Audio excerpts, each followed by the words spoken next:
Good morning, dear students. How are you all? I hope you are all fine and safe. Because of this continuous lockdown, we are unable to lead our normal life as before.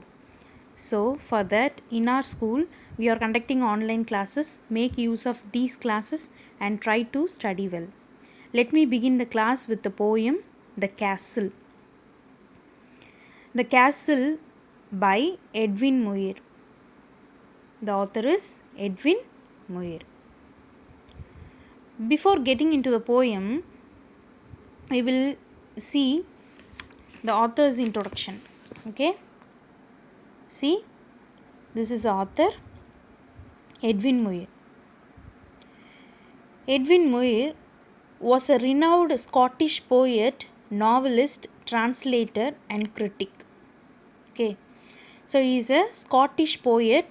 He is a well-known poet, renowned, which means well-known poet and a novelist. ரொம்ப நல்ல ஃபேமஸான ஒரு novelist, translator and critic. Critic அப்படின்னு சொன்னாக்கா ஒருத்தர் எழுதின ஒரு ஒர்க்கை இப்படி எழுதியிருக்கலாம் அப்படி எழுதியிருக்கலாம் அப்படின்னு நிறைய கருத்துக்களை இன்னும் சொல்லலாம் அப்படின்ற மாதிரி அதை விமர்சிக்கிறவர் தான் கிரிட்டிக்னு சொல்லுவாங்க. He was remembered for his vivid poetry. Vivid which means sharp poetry.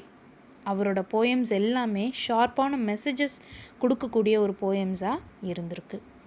He began writing poetry at a relatively old age and over the course of several years worked out an individual philosophical style for which he gained recognition later in his life. So பிகினிங்கில் இவர் சும்மா ஒரு போயம்ஸில் தான் எழுத ஆரம்பித்தார். And போக போக பார்த்திங்கன்னா அவரோட ஒர்க்ஸ் எல்லாமே ஃபிலாசபிக்கல் தத்துவங்களை சொல்லக்கூடிய ஒரு போயம்ஸாக இவரோட போயம்ஸ் அமைஞ்சது. First poems and chorus of a newly dead contain Muir's initial attempt. So இவரோட ஃபர்ஸ்ட் போயம்ஸ் பார்த்திங்கனாக்கா கோரஸ் அப்படின்னு சொன்னாக்கா ஒரு இப்போது ஏதாச்சும் நம்ம பிகின் பண்ணும்போது இப்போ ஒரு நார்மலாக ஒரு பாட்டு எழுதுகிறோம் அப்படின்னாக்கா அந்த பாட்டுக்கு முன்னாடி ஒரு கோரஸ் இருக்கும். அந்த மாதிரி ஒரு கோரஸாக எல்லோரும் இந்த கோரஸ்ன்றது நம்ம நிறைய ட்ராமாவில் பார்த்துருப்போம். ட்ராமாஸ் பார்த்திங்கன்னா இங்கிலீஷ் லிட்ரேச்சரில் ட்ராமாலலாம் முன்னாடி கோரஸ் அப்படின்ட்டு போடுவாங்க. அது என்ன அப்படின்னா ஒரு 4-5 பேர் சேர்ந்து பேசுகிறத கோரஸ் அப்படின்னு சொல்லியிருப்பாங்க. இந்த மாதிரி இவரோட இனிஷியல்னால் ஃபஸ்ட்டு எழுதுன இவரோட போயம்ஸ் எல்லாமே இந்த மாதிரி தான் இருந்தது. But Muir's later collections include variation on a time theme, the narrow place, the voyage and other poems, the labyrinth and on foot in Eden. So இதெல்லாம் இவரோட அடுத்து வரக்கூடிய பின்னாடி இவர் எழுதக்கூடிய நிறைய போயம்ஸாக இருந்துச்சு. Okay, so let me begin the poem first. The castle. What is meant by castle?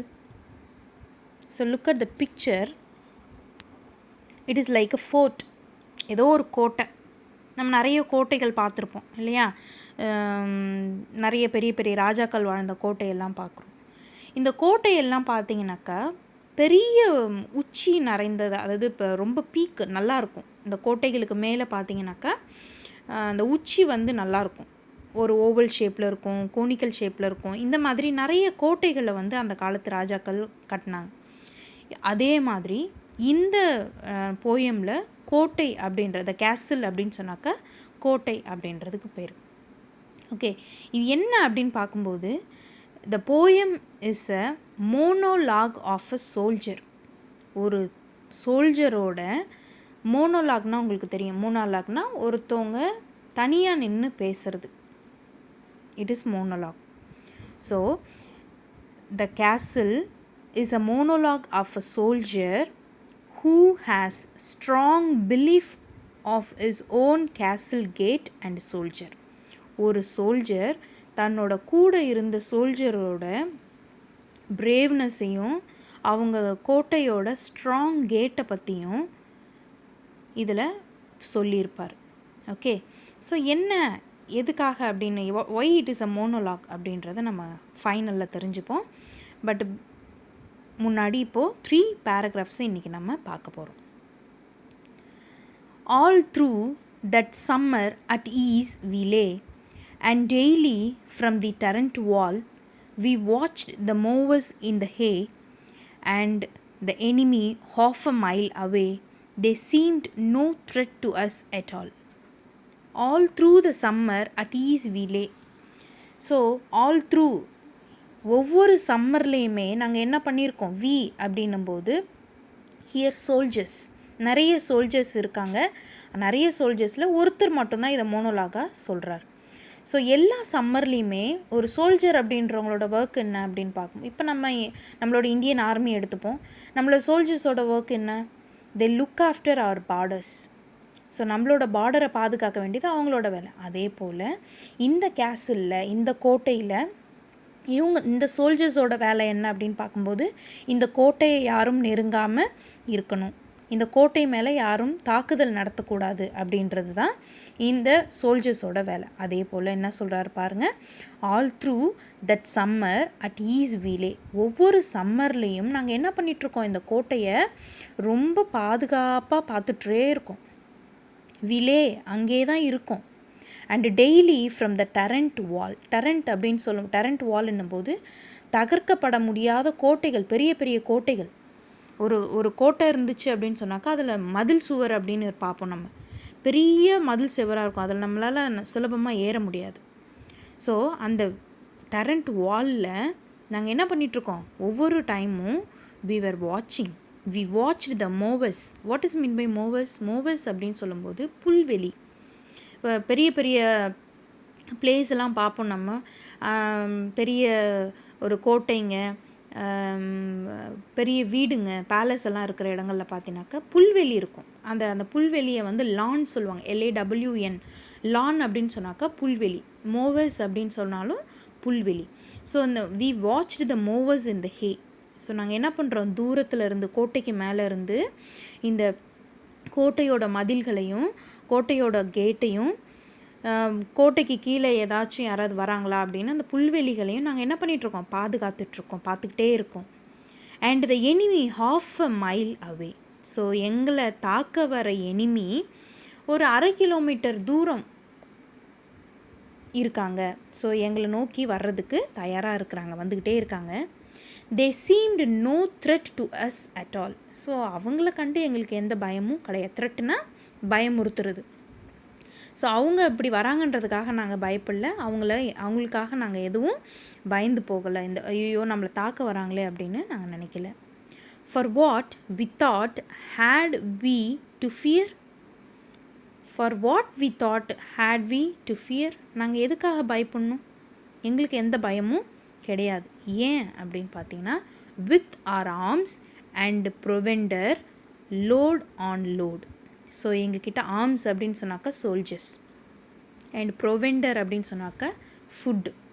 எல்லா கோட்டைகள்லையும் என்ன பண்ணியிருப்பாங்க, தானிய கிடங்குன்னு ஒன்று இருக்கும் அந்த காலத்தில் இல்லையா. ராஜாக்களோட அரண்மனையெல்லாம் தானிய கிடங்கு இருக்கும். அதில் என்ன இருக்கும், நிறைய ஃபுட்டு இருக்கும். என்ன அப்படின்னு பார்க்கும்போது அந்த கோட்டைக்குள்ளே இருக்கிற எல்லாருக்காகவும் இருக்கக்கூடிய ஃபுட்டு அது. அப்போது எங்ககிட்ட நிறைய ஆர்ம்ஸ் இருக்காங்க, நிறைய ஆட்கள் இருக்காங்க, அண்டு நிறைய ஃபுட்டு இருக்குது, லோடாக இருக்குது. ஸோ எதுக்காக நாங்கள் பயப்படணும்?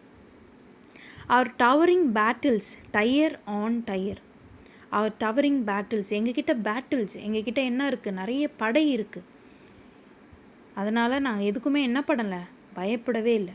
And friendly Alice drawing near on every leafy summer road. So here Alice அப்படின்னு சொல்லும்போது எனிமீஸ். ஆனால் இங்கே என்ன சொல்லியிருக்காங்கன்னா, பக்கத்து நாட்டு இல்லை பக்கத்து ஊரோட படை வீரர்கள் நம்மளை தாக்க வராங்க, அவங்கள ஃப்ரெண்ட்லி ஏலிஸ் அப்படின்னு சொல்லியிருக்காங்க. And friendly Alice drawing near on every leafy summer road. So எங்களை நோக்கி கிட்ட வந்துட்டுருக்காங்க எங்களை தாக்கிறதுக்கு. ஆனாலும் நாங்கள் பயப்படலை. why? our gates were strong, our walls were thick. So எங்களோட கேட் பார்த்தீங்கன்னாக்கா it is very very strong. no one can shatter or no one can open our doors, our gates. So கோட்டைக்கு பார்த்துருப்போம் நம்ம, பெரிய கேட்டாக இருக்கும், பெரிய இரும்பு கேட்டாக இருக்கும், அதை நம்மளால் ஒன்றுமே செய்ய முடியாது. அந்த மாதிரி தான் இவங்களுக்கும் ஓவர் கான்ஃபிடென்ஸ். ஸோ எங்களோட கேட்டெல்லாம் ஸ்ட்ராங்காக இருக்குது. எங்களோட மதில்கள் எல்லாமே ரொம்ப பெரிய மதில், திக்கான மதில், அதை யாராலையும் உடைக்க முடியாது, அதை மீறி யாரும் உள்ளே வர முடியாது. So smooth and high, no man could win. எங்களோட கேட்ஸும் சரி, எங்களோட மதிலும் சரி, ரொம்ப ஸ்மூத்து, ரொம்ப உயரமாக இருக்குது. ஸோ யாருமே அதுக்குள்ளே என்ட்ராகி எங்களை வின் பண்ண முடியாது. A foothold there, no clever trick could take us dead or quick. So ஒரு சின்ன அடி எடுத்து கூட வச்சு எந்த ட்ரிக்கும், ஒரு கிளவரான ட்ரிக்கு பண்ணி கூட எங்களோட கேட்டை தகர்க்க முடியாது, எங்களோட கோட்டையை உடைக்கவும் முடியாது. எங்களில் இருக்கக்கூடிய ஒருத்தரை கூட அவங்களால என்ன பண்ண முடியாது, எங்கள் ஒருத்தரோட லைஃப்பை கூட அவங்களால எடுக்க முடியாது. Only a bird could have gotten. ஒன்றே ஒன்று வரலாம். யார் வரலாம் அப்படின்னா, அந்த பீக், அதாவது கோட்டைக்கு மேலே இருக்கக்கூடிய உச்சிக்கு ஒரு பேர்டு வேணால் பறந்து வந்து அது மேலே உட்காரலாமே ஒழிய, no one can enter into our gate. Okay, so this is the explanation of the first 3 paragraphs, and we will continue with the next 3 paragraphs in the tomorrow's class.